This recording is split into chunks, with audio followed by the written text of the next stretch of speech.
వద్దన్నారు. పార్టీ నేతలు చీకొట్టి ఒంటరిని చేశారు. సొంత అనుచరులే హ్యాండ్ ఇచ్చారు. మొత్తానికి నగరిలో మాజీ మంత్రి ఆర్కే రోజారెడ్డి ఒంటరయ్యారు. ఇలాంటి పరిస్థితుల్లో ఆ ఫైర్ బ్రాండ్ దారేటు అప్పుడు జిల్లాలో ఇదే హాట్ టాపిక్ గా మారింది. 5 ఏళ్లుగా ప్రభుత్వంలో కీలకంగా వ్యవహరించిన ఆమె ఓటమి తర్వాత కనిపించకుండా పోయారు. దీంతో ఆమె భవితవ్యంపై పెద్ద చర్చ జరుగుతోంది. ఆమె మళ్ళీ మొహానికి రంగులు వేసుకుంటారా? బుల్లితెరపై తలుక్కుమంటారా? రాజకీయ సన్యాసం తీసుకుంటారా? అసలు ఆమె నెక్స్ట్ స్టెప్ ఏంటి? చిలక ఏ తోడు లేక ఎటువైపమ్మ ఒంటరి నడక. ఈ పాట రోజా నటించిన శుభలగ్నం సినిమాలో ఉంది. ఆ మూవీలో ఆ పాట ఆమెకి బ్యాక్గ్రౌండ్గా ప్లే అయింది. ఇప్పుడు అదే సాంగ్ ఆ సినిమాలో నటించిన మాజీ హీరోయిన్ రోజారెడ్డికి సరిగ్గా సింక్ అవుతుంది. ఓటమి తర్వాత ఇప్పుడు ఆ పాట ఆమెకు సరిగ్గా సెట్ అయిందనే సెటైర్లు వినిపిస్తున్నాయి. తెలుగు రాజకీయాల్లో నగరి ఎమ్మెల్యే ఆర్కే రోజా అంటే ఫైర్ అంటే రోజా అన్నట్టు నడిచింది. గత 10 ఏళ్లలో ప్రత్యర్థులపై ఆమె చేసిన విమర్శలు అంత ఘాటుగా ఉండేవి. ఆ నోటి దూకుడుతో ఆమె బూతు మంత్రుల లిస్టులో చేరిపోయారు.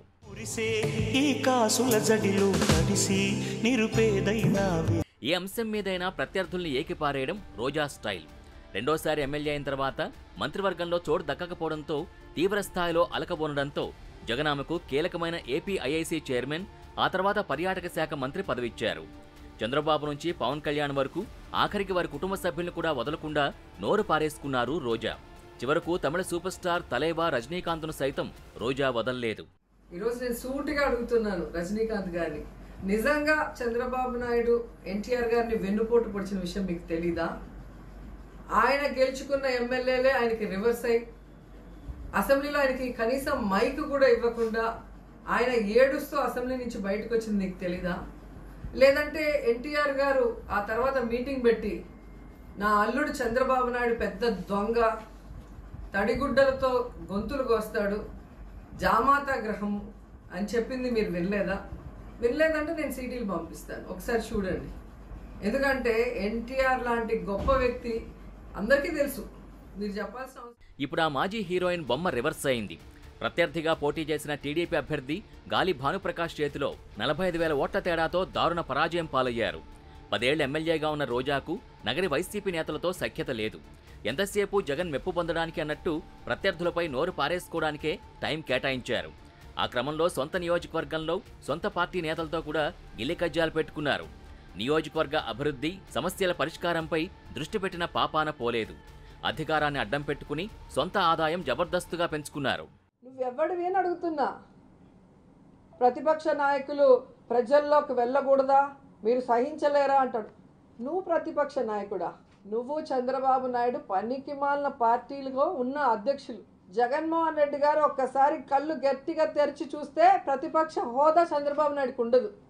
అలాంటి పనులు జగన్మోహన్ రెడ్డి గారు చేయడు కాబట్టే చంద్రబాబు నాయుడిని మీరు ప్రతిపక్ష నాయకుడు అని ఇంకా పిలుచుకుంటున్నారు. నీకు నువ్వే ఎమ్మెల్యే కాలేదు, నీ పార్టీలో ఒకడు కూడా లేడు, నువ్వేం ప్రతిపక్ష నాయకుడు అని నీకు నువ్వే చెప్పుకుంటున్నావో నాకైతే అర్థం కావట్లేదు. టీడీపీ నేత గాలి భానుప్రకాష్ ఆమెపై వ్యతిరేకతను చక్కగా క్యాష్ చేసుకుని ఎన్నికల్లో చావు దెబ్బ కొట్టారు. అధికారంలో ఉన్నామనే ధీమాతో సొంత పార్టీ నేతలపై కక్షగట్టినట్టు వ్యవహరించడంతో ఆ పార్టీ కీలక నేతలే ఆమెకు వ్యతిరేకంగా పనిచేశారు. ఇదే సమయంలో అసంతృప్త నేతలందరినీ తమ గేమ్ ప్లాన్లో భాగంగా ఎన్నికల ముందు టీడీపీలో చేర్చుకుని రోజా ఓటమిని ఎన్నికల ముందే కన్ఫర్మ్ చేశారు భానుప్రకాష్. ఆ క్రమంలో పోలింగ్ తర్వాత మీడియా ముందుకొచ్చిన రోజా సొంత పార్టీ వారే వెన్నుపోటు పొడిచారని బేలముఖం పెట్టాల్సి వచ్చింది.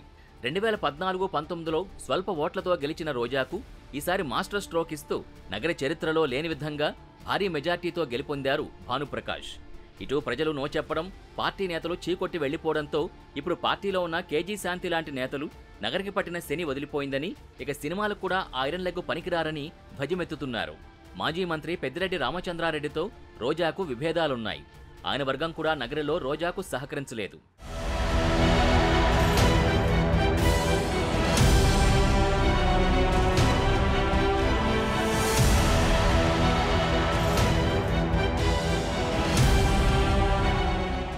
దానికి తోడు టీడీపీ అభ్యర్థి భానుప్రకాష్ పై ఎన్నికల ముందు కర్రలు రాడ్లతో దాడి చేయించడం, వాహనాలు ధ్వంసం చేయడం లాంటి ఘటనలతో నగరి తెలుగు తమ్ముళ్లు రోజా టీంపై కసితో రగిలిపోతున్నారు. ఎన్నికల ఫలితాల తర్వాత రోజా, ఆమె అన్నదమ్ములు చేసిన అక్రమాలు, భూ కబ్జాలు, దౌర్జన్యాలు, అన్యాయాలు, దోచుకున్న కోట్లాది రూపాయలపై విచారణ జరిపిస్తామని భానుప్రకాష్ ప్రకటించడం రోజా అనుచరుల్లో గుబులు రేపుతోందట. టీడీపీలో చేరిన రోజా వ్యతిరేక వర్గీయులు కూడా రోజా అక్రమ దందాలపై విచారణ జరిపించాలని, ఆధారాలు తామిస్తామని అంటున్నారు. ఇలా ఇంటా బయట సమస్యలు చుట్టుముడుతున్న నేపథ్యంలో రోజా మాత్రం ఫలితాల తర్వాత సైలెంట్ అయిపోయారు. ఎవరినీ కలవడానికి ఇష్టపడలేదట. జిల్లాలోనూ నియోజకవర్గంలోనూ రాజకీయంగా పార్టీలో సైతం ఒంటరవడంతో ఆమె భవిష్యత్తుపై రకరకాల ఊహాగానాలు చెలరేగుతున్నాయి.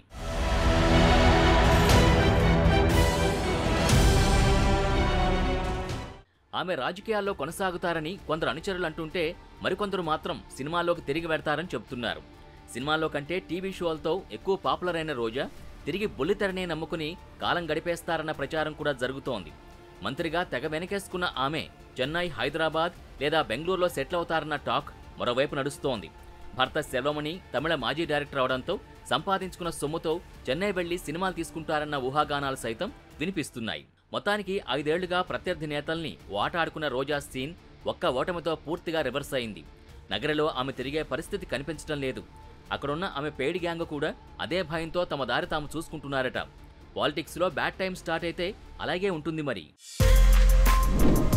For more videos like this, subscribe Big TV channel.